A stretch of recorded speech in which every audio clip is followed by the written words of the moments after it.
천국을 보장하는 열매, 성령님의 열매. 오, 제가 너무 사랑합니다. 오늘 저와 함께 해주셔서 여러분 감사드립니다. 아주 행복하고 복된 성탄절 되시길 바랍니다. 저는 기도하기를 주님께서 당신과 당신의 사랑하는 자들에게 최고의 크리스마스를 주시길 원합니다. 제가 기도하기는 2023년이 당신에게 최고의 해가 되기를 원합니다. 전 정말로 진심입니다. 제가 기도하기를 2023년은 당신의 해가 될 것입니다. 승리의 해가 될 것이며 열린 하늘 안에서 살게 될 것입니다. 당신의 믿음을 넘어서는 복된 해가 되기를 원합니다. 주님께서는 우리가 구하거나 생각하는 것에 더욱 넘치도록 능히 하실 분이십니다. 하나님께서 이렇게 당신을 축복하실 것이며 이것은 당신을 압도할 것입니다. 주님의 축복으로 당신을 덮으실 것입니다. 예수님의 강하신 이름으로 당신의 모든 필요가 채워질 것입니다. 그리고 아멘, 아멘 말하십시오. 다시 요한복음 15장으로 가십시다. 요한복음 15장. 이제 우리는 성령님의 열매에 대해 말할 건데 그것은 바로 예수님의 열매입니다. 예수님의 열매는 바로 성령님의 열매입니다. 예수님의 열매가 바로 성령님의 열매인데 당신이 이제 그 열매를 자세히 살펴보면 바로 깨닫게 될 것입니다. 요한복음 15장에서 주님이 말씀하시기를 나는 포도나무여 너희는 가지라고 말씀하셨습니다. 무릇 내게 붙어있어 열매를 맺지 아니하는 가지는 아버지께서 그것을 제거해 버리시고 무릇 열매를 맺는 가지는 더 열매를 맺게 하려 하여 그것을 깨끗하게 하시느니라. 너희는 내가 일러준 말로 이미 깨끗하여졌으니 내 안에 거하라. 나도 너희 안에 거하리라. 가지가 포도나무에 붙어있지 아니하면 스스로 열매를 맺을 수 없음 같이 너희도 내 안에 있지 아니하면 그러하리라. 나는 포도나무요 너희는 가지라. 그가 내 안에 내가 그 안에 거하면 사람이 열매를 많이 맺나니 나를 떠나서는 너희가 아무것도 할 수 없음이라. 우리는 한 열매 안에 있는 9가지 송이들을 말하고 있습니다. 제가 전에 말씀드렸듯이 은사는 가지고 있어도 천국은 못 갈 수 있습니다. 하지만 열매는 당신이 천국에 갈 것이라는 것을 보증합니다. 하지만 당신은 반드시 적절하게 심겨져야 합니다. 시편 1편 1절 2절 3절은 우리에게 어떻게 적절히 심겨질 수 있는지 말씀해 줍니다. 우리는 어제 그것을 보았지만 우리는 한 번 더 볼 필요가 있습니다. 복 있는 사람은 악인들의 꾀를 따르지 아니하며 죄인들의 길에 서지 아니하며 오만한 자들의 자리에 앉지 아니하고 오직 여호와의 율법을 즐거워하며 그의 율법을 주야로 묵상하는도다. 그는 시냇가에 심은 나무가 철을 따라 열매를 맺으며 그 잎사귀가 마르지 아니함 같으니 그가 하는 모든 일이 다 형통하리로다 라고 말씀합니다. 또한 전에 봤듯이 시편 92편에는 13절에는 이는 여호와의 집에 심겼으며 우리 하나님의 뜰 안에서 번성하리로다 말씀했습니다. 이것은 우리가 주의 성도들과 교제할 필요가 있다는 것을 의미합니다. 그래서 당신은 적절한 토양에 심겨질 것이며 즉 말씀과 교회 안에 적절히 심겨져야 한다는 것입니다. 그 다음 열매가 나타나게 될 것입니다. 열매의 정체성은 바로 포도나무 안에 있다는 것을 기억하십시오. 예수님이 바로 우리에게 열매를 생산하는 분이십니다. 우리는 열매를 맺는 것뿐입니다. 그래서 성령의 열매는 바로 예수님의 열매입니다. 성령의 열매는 바로 예수님의 열매입니다. 이것은 모두 다 주님에 대한 것입니다. 그리고 하나님께서는 우리에게 그것을 성장시킬 수 있는 은혜를 주셨습니다. 기억하시겠지요? 누가복음 13장 6절 9절의 비유를요. 한 남자가 무화과 나무에 왔습니다. 보십시오. 여기 3년 동안 이 나무가 있었는데 아무 열매도 없네요. 그러자 주인이 말합니다. 1년만 더 기다려라. 그 다음에도 열매를 맺지 못하면 이제 찍어버려라. 라고 말씀합니다. 하나님께서 우리에게 은혜를 주신다는 것을 의미합니다. 갈라디아서 5장으로 다시 돌아갑시다. 갈라디아서 5장 22절 23절입니다. 오직 성령의 열매는 사랑과 희락과 화평과 오래 참음과 자비와 양성과 충성과 온유와 절제니 이와 같은 것을 금지할 법이 없느니라고 말씀합니다.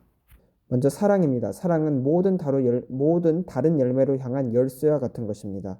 이것은 주님을 향해 겨냥되어지는 열매며 이것은 초자연적으로 우리에게 부어집니다. 왜냐하면 로마서 5장은 말씀하기를 성령님에 의해 우리 마음에 하나님의 사랑이 부어졌다고 말씀합니다. 그래서 성령님께서 당신이 말씀과 교회에 올바르게 심어졌을 때 당신에게 바로 사랑을 주시는 분입니다. 이제 하나님의 사랑이 당신의 삶을 통해서 나타나기 시작합니다. 그리고 그 사랑이 바로 당신을 주님의 충만함으로 데려갑니다. 예배소서 3장 18장 19절은 말씀하기를 능히 모든 성도와 함께 지식에 넘치는 그리스도의 사랑을 알고 그 너비와 길이와 높이와 깊이가 어떠함을 깨달아 하나님의 모든 충만하신 것으로 너희에게 충만하게 하시기를 구하노라고 말씀합니다. 생각해 보십시오. 주님의 사랑 덕분에 당신은 주님의 충만한 곳으로 움직일 수 있습니다. 그쪽으로 들어갈 수 있습니다. 두 번째 송이는 희락입니다. 믿는 자들로 하여금 하나님의 힘을 날마다 알게끔 하도록 하는 것이 바로 기쁨입니다. 느헤미야 8장 10절에는 말씀합니다. 여호와를 기뻐하는 것이 우리의 힘이다 라고 이렇게 말씀합니다. 그래서 기쁨이 우리에게 힘을 가져다 주는 것입니다. 그리고 기쁨은 우리가 완전한 구원을 경험할 때 옵니다. 이사야서 12장 3절은 말씀하기를 기쁨으로 너희는 구원의 우물물을 기를 것이다 라고 말씀합니다. 그리고 그 날에 당신은 주님을 찬양하리라 라고 말할 것입니다 라고 말씀합니다. 우리가 구원에 대해 얘기할 때 우리는 과거의 경험을 의미하는 것이 아닙니다. 우리는 주님과의 날마다의 경험을 의미하는 것입니다. 왜냐하면 구원은 진행형이기 때문입니다. 대부분의 사람들이 생각하기를 구원은 단지 과거의 경험일 뿐이라고 생각합니다. 아닙니다. 그것은 구원의 시작입니다. 시작. 우리는 매일매일 하루하루 주님의 형상으로 변화되어 가고 있습니다. 한 여성 성도가 저에게 찾아왔습니다. 예전에 목사님 저는 지루합니다. 왜냐하면 목사님은 항상 똑같은 것을 설교하시고 똑같은 찬송을 부르시고 그리고 마지막엔 항상 똑같은 결신 기도를 하시죠. 전 이제 지루합니다. 그래서 제가 말씀했습니다. 그럼 당신은 무엇을 원하고 계십니까?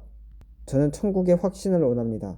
그리고 평화와 기쁨을 원합니다. 그리고 목사님이 말했습니다. 또 다른 게 뭐 있나요? 이것은 아주 어리석은 질문이었습니다. 천국의 확신과 또 평화와 기쁨보다 더 많은 것들이 성경에 있습니다. 그 여성이 말한 것은 바로 구원의 시작일 뿐이었습니다. 진정한 기독교인은 바로 매일매일 주님의 형상으로 닮아가는 것입니다. 영광에서 영광으로, 믿음에서 믿음으로 우리는 그분의 영광스러운 형상으로 변화받고 있습니다. 그것이 바로 우리에게 기쁨을 가져다 주는 것입니다. 그래서 성경은 이사야 12장 3절에 말씀하기를 그러므로 구원의 우물물을 너는 기쁨으로 끌어올릴 것이다. 그리고 그날에 너는 주님을 찬양하게 될 것이며 주님의 이름을 부르며 그분의 행하신 일을 사람들 가운데 알릴 것이다. 그의 이름이 높으시다 할 것이며 주님께 하며 그가 행하신 훌륭한 일들을 만방에 선포할 것이다. 이게 진짜 기쁨입니다. 찬양. 기쁨은 우리가 우리 구원에 잘 뿌리가 단단히 박혔다는 결과입니다. 다윗의 삶 속에 죄가 찾아왔을 때 다윗이 무엇을 위해 기도했나요? 시편 51편 12절에 저에게 구원의 기쁨을 회복시키소서라고 기도합니다.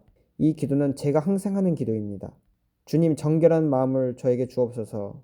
주님 제 안에 정직한 영을 새롭게 하옵소서. 당신의 앞에서 저를 쫓아내지 마옵소서. 저에게서 당신의 성령을 거두지 마옵소서. 당신의 구원의 즐거움을 저에게 회복시키소서. 저에게 자원하는 심령을 주사 저를 붙들어 주옵소서. 그러면 제가 죄인들과 범죄자들에게 당신의 길을 전할 것입니다. 죄인들이 주님께로 돌아올 것입니다. 저는 이 기도를 제 삶에서 수천 번은 했습니다. 저는 제 자신을 신뢰하지 않기 때문에 이것이 바로 제 마음의 울부짖음입니다. 저는 제 육체와 제 마음을 신뢰하지 않습니다. 제 신뢰는 주님께 있습니다. 죄가 들어올 때 기쁨이 떠납니다. 하지만 당신이 주님께 저는 주님을 의지합니다. 라고 말할 때 주님께서 죄의 힘을 당신의 삶 속에서 멀리 떨어뜨려 놓을 것입니다. 성경은 말씀하기를 죄가 너를 지배하지 못할 것이다 라고 말합니다. 우리는 성도로서 거룩한 삶을 살아야 합니다. 이것이 바로 제가 여러분들에게 지금 이 성령님의 열매에 대해 말하고 있는 것입니다. 우리는 하나님의 말씀과 교회에 우리의 뿌리가 박혀야 하며 그 후에 우리의 열매가 성령님의 열매가 우리를 통해 삶 속에서 나타날 것입니다. 또한 기쁨은 하나님의 말씀으로부터 옵니다. 하나님의 말씀은 우리 안에 기쁨을 만들어냅니다. 요한복음 15장 11절에 예수님께서 말씀합니다. 내가 너에게 이러한 것들을 이루는 것은 너의 기쁨이 머무르게 하려 함이다 라고 말씀하셨습니다. 내가 이것을 너희에게 이름은 내 기쁨이 너희 안에 있어 너희 기쁨을 충만하게 하려 함이라. 저는 예레미야 15장 16절 또한 사랑합니다. 내가 주의 말씀을 얻어먹었사오니 주의 말씀은 내게 기쁨과 내 마음의 즐거움이오나 라고 말씀합니다. 당신의 말씀은 제 마음의 기쁨입니다. 주님 감사합니다. 그래서 기쁨은 구원과 하나님 말씀의 결과로서 따라옵니다. 사랑은 성령님의 초자연적인 나눠주심으로 우리에게 다가오지만 하나님의 말씀이 당신의 삶을 가득 채울 때는 하나님이 당신의 삶을 이제 기쁨으로 채우십니다. 기쁨이 있습니다. 다음 세 번째로는 평화입니다. 평강은 아주 아름다운 성령님의 열매입니다. 갈라디아서로 다시 돌아갑시다. 너무 아름답습니다. 저는 이 구절을 너무나 사랑합니다. 당신도 그렇지요? 저는 생각하기를 이것이 신약 성경 전체 중에서 가장 복되고 귀한 성경 구절 중 하나라고 생각합니다. 이제 평강의 열매에 대해 알아봅시다. 지금 그거 아시지요? 지금 세계는 평화를 위해 전 세계에서 수십억 원의 돈을 쓰고 있습니다. 아니, 수십조 원을 쓰고 있습니다. 하지만 평화는 예수님만 주실 수 있으며 그들은 전혀 그것을 발견하지 못할 것입니다. 그들은 수십조를 쓰며 세계 평화를 원하지만 그들은 그것을 찾을 수 없습니다. 오직 예수님만 이것을 무료로 줍니다. 주님은 말씀하시기를 평안을 너희에게 끼치노니 곧 나의 평안을 너희에게 주노라. 내가 너희에게 주는 것은 세상이 주는 것과 같지 아니하니라. 그 평안은 어디서 오는 걸까요? 우리 로마서 5장 1절을 봅시다. 그러므로 우리가 믿음으로 의롭다 하심을 받았으니 우리 주 예수 그리스도로 말미암아 하나님과 화평을 누리자. 즉 평화는 바로 칭의의 결과입니다. 칭의의 결과입니다. 이 평화는 참 아름답습니다. 빌립보서 4장 7절은 말씀하기를 그리하면 모든 지각에 뛰어난 하나님의 평강이 그리스도 예수 안에서 너희 마음과 생각을 지키시리라 라고 말씀합니다. 당신은 그것을 형언할 길을 발견하지 못합니다. 또 저는 시편 119편 165절을 너무 사랑합니다. 주의 법을 사랑하는 자에게는 큰 평안이 있으니 그들에게 장애물이 없으리로다. 다음의 성령의 열매는 오래 참음입니다. 이 열매는 이제 다른 사람을 향한 열매입니다. 우리의 동료들을, 사람들을 향한 열매입니다. 왜냐하면 누구도 오래 참음을 주님을 위해서 하는 것이 아니기 때문, 주님을 향해서 하는 것이 아니기 때문입니다. 우리는 사람들에게 오래 참지 않습니다. 오래 참음은 시험 삼아 사랑하는 것입니다. 아주 강력합니다. 시험 받고 있는 사랑입니다. 이기심이 정복된 것입니다. 바로 오래 참음이란 이기심이 정복되어진 것입니다. 골로새서 3장 13절은 맞다. 제가 여러분들에게 원하는 것은 제가 말씀하는 이 모든 것들을 글로 적으시고 메모해 주셨으면 좋겠습니다. 나중에 기억할 수 있도록 말이죠. 골로새서 3장 13절은 이렇게 말씀합니다.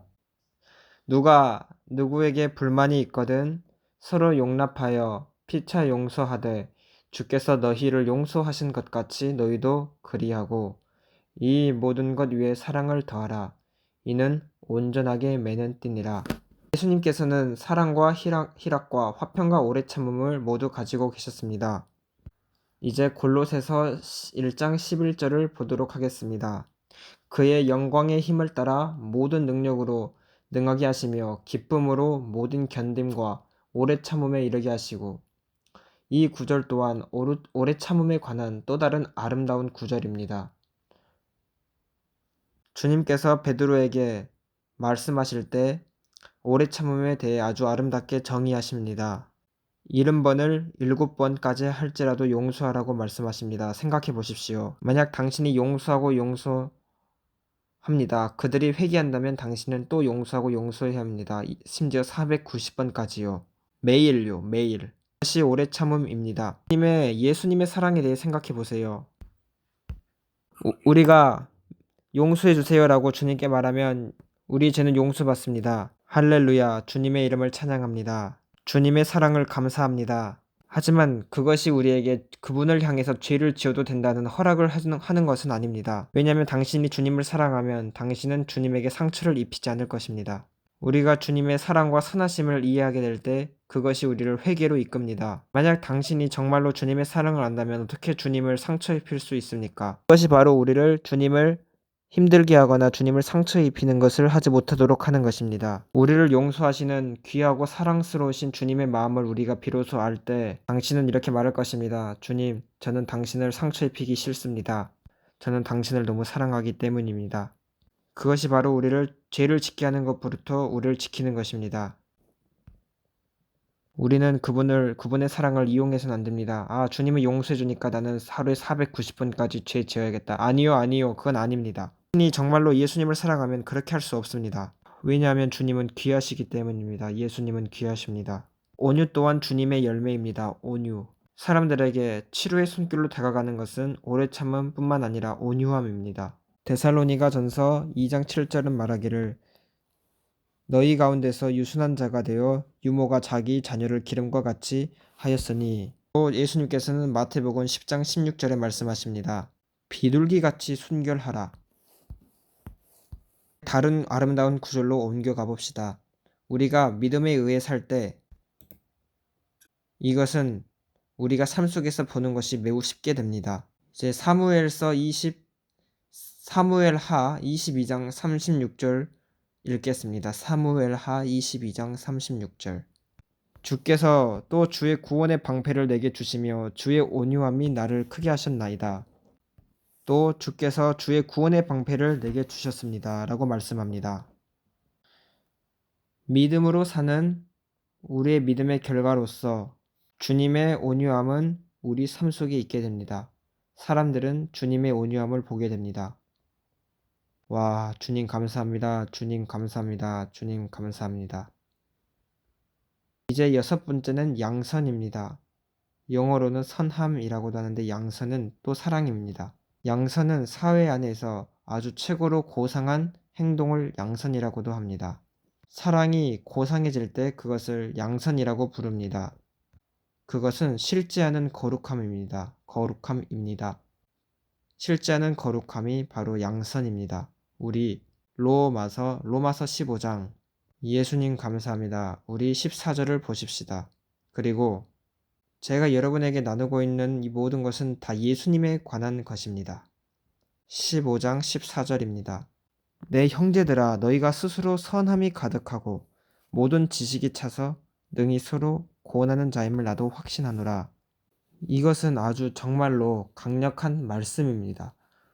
왜냐하면 선함, 즉 양선은 바로 하나님의 지식의 결과이기 때문입니다.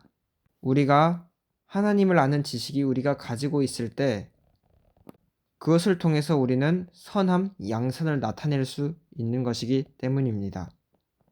주님은 누가복음 6장 27절에 말씀하시기를 너희를 미워하는 자에게 선하게 행하라고 말씀하셨습니다. 이 실제하는 거룩함인 아주 고상한 행동을 양선을 나타냄으로써 사람들에게 나타내는 것은 아주 중요합니다. 저는 갈라디아서 6장 10절에 양선에 관해 말씀하는 것을 아주 사랑합니다. 그러므로 우리는 기회 있는 대로 모든 이에게 착한 일을 하되 더욱 믿음의 가정들에게 할지니라. 그것이 바로 예수님의 열매입니다. 또한 야고보 사도는 야고보서에게 말하기를 우리가 선을 행할 수 있고도 행할 줄 알면서도 행하지 않는 것은 죄라고 명확하게 말씀합니다. 우리가 선함을 양선을 나타내지 않는 것이 죄라는 것입니다. 이제 7번째는 믿음입니다. 충성을 의미합니다. 제가 말하고 있는 것은 믿음의 열매지 은사적인 믿음의 은사가 아닙니다. 은사적인 믿음은 나누어지는 것이지만 누군가로부터 받는 것이지만 믿음의 열매는 우리 안에서 생성되어지는 것입니다. 바로 예수님을 향한 우리의 사랑을 통해 만들어지는 것입니다. 믿음의 은사는 믿음의 열매가 아닙니다. 믿음의 은사는 능력의 행동을 나타내기 위해 필요한 것입니다. 하지만 믿음의 열매는 예수님을 향한 사랑과 관계로부터 나오는 것입니다. 분명히 말합니다. 은사의 믿음은 가지고 있어도 천국을 못 갈 수 있습니다. 하지만 은사가 아닌 열매의 믿음을 가지고 있으면 천국은 갈 수 있습니다. 당신이 주님을 사랑할 때 거기에는 믿음의 열매가 있습니다. 아름답습니다. 바울은 로마서 5장 2절에 이 믿음에 대해 말합니다. 또한 그로 말미암아 우리가 믿음으로 서 있는 이 은혜에 들어감을 얻었으며 하나님의 영광을 바라고 즐거워하느니라고 말합니다. 믿음의 은사는 산을 옮길 수 있습니다. 하지만 믿음의 열매는 하나님의 마음을 움직입니다. 제가 다시 말하도록 하겠습니다. 믿음의 은사는 산들을 움직일 수 있는 능력이 있습니다. 하지만 믿음의 열매는 하나님의 마음을 움직이는 힘이 있습니다. 그래서 믿음의 은사를 가지고 있으면서 지옥에 가는 것이 가능한 것입니다. 사도 바울은 고린도전서 13장에 이미 이것에 대해 말했습니다. 우리가 어마어마한 산들을 옮길 수 있는 믿음이 있을지라도 주님을 향한 사랑이 없으면 그것은 아무것도 아닙니다. 당신이 고린도전서 13장을 읽을 때 그건 모두 다 사랑에 대한 것입니다. 그 사랑을 제거하는 것은 불가능합니다. 소망과 믿음과 그리고 사랑, 그 중에 제일은 사랑입니다. 다시 제가 말씀드리지만 믿음의 열매는 누군가로부터 전이받는 것이 아니라 주님을 향한 우리의 사랑을 통해 생성되어지는 열매입니다. 다음은 자비입니다. 제가 번역을 잘못해서 아까 온유를 말했는데 이제가 진짜 온유고 아까 온유로 통역한 것은 자비입니다. 죄송합니다. 이제 온유에 대해 말하겠습니다. 아까 것은 자비였습니다. 온유는 바로 복종하는 정신입니다. 반항에서부터 자유로운 것입니다. 자기 스스로 그리스도의 종이 되는 것입니다. 자랑으로부터 해방되어지는 것입니다. 온유는 자기 자아로부터 완전한 해방입니다. 다시 말씀드립니다. 완전한 해방. 자기 자아로부터 완전한 해방입니다. 온유는 약함이 아닙니다. 자기 자신으로부터 자아로부터 완전한 해방입니다. 이것은 사랑 중에서 가장 세련되고 단련된 단계입니다. 하나님은 온유한 사람을 사랑하십니다. 우리 베드로전서 3장 4절로 가보십시다. 오직 마음에 숨은 사람을 온유하고 안정한 심령에 썩지 아니할 것으로 하라. 이는 하나님 앞에 값진 것이니라. 와, 너무 귀합니다. 너무 귀한 말씀입니다. 온유한 자는 땅을 기업으로 받는다고 말씀하셨습니다. 시편 37편 11절에 말씀하고 있습니다.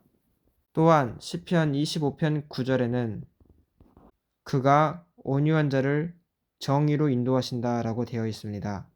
또 시편 149편 4절에는 이렇게 말씀합니다. 그가 온유한 자를 구원으로 아름답게 하실 것이다. 시편 37편 11절의 말씀은 예수님께서도 반복하셨던 말씀입니다. 시편 25편 9절 이렇게 말씀합니다. 그가 온유한 자를 정의로 인도하실 것이다. 다시 반복합니다. 시편 149편 4절에는 그가 온유한 자를 구원으로 아름답게 하실 것이다. 다시 말씀드리지만 온유는 약함이 아닙니다. 온유는 바로 예수님입니다. 왜냐하면 어린 양, 겸손하시고 온유한 어린 양이라고 말씀하기 때문입니다. 예수님 감사합니다. 왜냐하면 기억하세요. 온유는 약함이 아닙니다. 예수님처럼 사자와 같으시지만 또 어린 양이신 예수님처럼 말이죠. 유다의 사자가 이겼습니다. 하지만 그가 요한이 또 봤을 때는 어린 양을 보았습니다. 마지막으로 9번째 성령님의 열매는 절제입니다. 자기 통제입니다. 저는 여러분들을 위해 기도할 것인데 성령님의 열매가 예수님의 열매가 당신의 삶 속에서 나타나도록 기도할 것입니다. 이기기를 다투는 자마다 모든 일에 절제하나니 그들은 썩을 승리자의 관을 얻고자 하되 우리는 썩지 아니하는 것을 얻고자 하노라 라고 말합니다. 고린도전서 9장 또 24절은 말씀하기를 운동장에서 다름질하는 자들이 다 달릴지라도 오직 상을 받는 사람은 한 사람인 줄 너희가 알지 못하느냐. 너희도 상을 받도록 이와 같이 다름질하라고 말씀되어 있습니다. 절제는 사람의 영과 혼과 육의 전체를 통제하는 것입니다. 이것은 매우 강력합니다. 제 말을 잘 들으세요. 이 절제는 어디에서부터 오냐면 우리가 예수님 안에서 누구인지 우리가 알기 시작할 때 우리는 이제 절제를 알기 시작합니다. 당신이 주님 안에서 누구인지 당신이 알게 될 때 거기에는 절제, 자기 통제가 있을 것입니다. 저는 여러분들에게 빨리 어떤 것을 읽어주기를 원합니다. 제가 기도하기 전에 베드로후서 읽을 것입니다. 기도하기를 여러분들이 제 가르침을 통해 매우 축복받았으면 좋겠습니다. 부탁하건대 이 가르침을 당신의 친구들에게 공유해 주십시오. 왜냐하면 이 말씀은 오늘날 매우 필요하기 때문입니다. 베드로후서 1장 4절부터 읽겠습니다. 이로써 그 보배롭고 지극히 큰 약속을 우리에게 주사 이 약속으로 말미암아 너희가 정욕 때문에 세상에서 썩어질 것을 피하여 신성한 성품에 참여하는 자가 되게 하려 하셨느니라. 그러므로 너희가 더욱 힘써 너희 믿음의 덕의 지식을, 지식의 절제를, 절제의 인내를, 인내의 경건을, 경건의 형제 우애를, 형제 우애의 사랑을 더하라. 성경은 우리가 아까 읽은 것처럼 말씀하기를 지식의 절제를 이라 말했습니다. 지식이 절제를 만들어내는 것입니다. 당신이 주님 안에서 누구인지 명확히 알 때 그때서 당신은 이제 절제하게 됩니다. 자기 통제를 할 수 있게 됩니다. 그리고 8절에는 이런 것이 너희에게 있어 흡족한즉 너희로 우리 주 예수 그리스도를 알기에 게으르지 않고 열매 없는 자가 되지 않게 하려니와 라고 말씀합니다. 우리 큰 소리도 아멘 합시다. 좋습니다. 이 두 편의 가르침을 당신의 친구와 나눠주십시오. 주님, 이 성령님의 열매가 우리 각 사람에게 나타나게 하여 주옵소서. 이것을 듣고 보고 있는 모든 사람들에게 복되신 성령님께서 우리를 그 열매 맺는 곳으로 인도하여 주옵소서. 그래서 우리가 주 예수님 안에서 끊임없이 거하게 하여 주옵소서. 그리고 우리가 항상 하나님의 말씀과 성도의 교제 가운데 심겨지게 하여 주옵소서. 주님, 그리하여 당신의 열매를 우리 삶 속에 나타내어 주시옵소서. 성령님의 열매를 통하여 우리가 평화와 당신의 날에 우리가 다 서게 될 때 당신의 얼굴에서 미소를 볼 수 있도록 보장받을 수 있도록 인도하여 주옵소서. 우리가 주님으로부터 잘하였도다 착하고 충성된 종이라 라는 칭찬을 듣게 하여 주옵소서. 이 연말을 보내고 있는 성도들을 예수님 축복하여 주시고 모든 영광을 받아 주옵소서. 그들이 최고의 다음 해를 보낼 수 있도록 축복해 주시옵소서. 예수님의 이름으로 기도했습니다. 예수님 이름으로 아멘. 말하기를 우리가 만약 영적인 것을 받았으면, 즉 우리를 주님 안에서 강하게 만드는 영적인 부여를 받았으면 우리는 그 사역에 우리의 돈을 심을 의무를 가지게 됩니다. 우리가 만약 영적인 것을 받았으면 육적인 것을 심는 것은 옳은 것입니다. 우리가 돈을 씨앗으로 심는다는 것은 많은 의미가 있습니다. 누군가가 주님께 그의 생명을 드렸으면 우리는 주님께 우리의 돈을 심는 것 또한 어려운 일이 아닙니다. 우리의 돈은 천국을 향한 투표권을 던지는 것과 같습니다. 당신이 매번 돈으로 하나님 나라의 씨앗을 심을 때 당신은 이렇게 말하는 것과 같습니다. 주님, 당신의 복음을 위해 제가 투표합니다. 복음은 무료입니다. 하지만 복음을 전달하는 방법은 매우 비쌉니다. 우리는 지금까지 이 가르침을 다른 나라 언어로 번역하는 것을 이야기하고 있었습니다. 특별히 스페인어를 쓰는 남미 사람들을 비롯하여 우리에게 이 가르침을 번역해달라는 많은 요구가 있었습니다. 우리는 지금 우리가 하는 모든 것을 스페인어로 번역하고 있으며 그 다음 브라질 언어로 포르투갈 언어로 번역할 것입니다. 그 다음은 이란이 될 것이며 그 다음은 인도, 그 다음 중국이 될 것입니다. 우리는 사람을 통하여 이 번역하는 통역을 할 것인데 왜냐하면 기름 부음이 전달되기 때문입니다. 기계로 하는 것보다 저를 알고 있는 그 기름 부음 받은 사람이 제 목소리를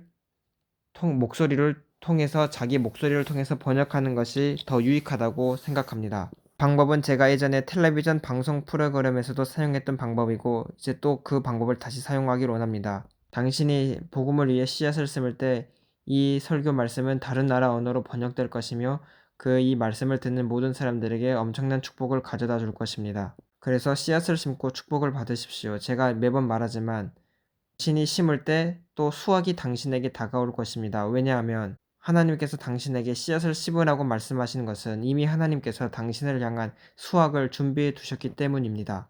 어서 이제 가셔서 씨앗을 심으십시오. 우리의 홈페이지에서 당신은 씨앗을 심으실 수 있습니다. 당신은 지금 화면에 뜨는 BHM 4500 45777로 문자를 보내서 심을 수 있지만 제일 간단한 방법은 홈페이지입니다. 사랑합니다. 안녕.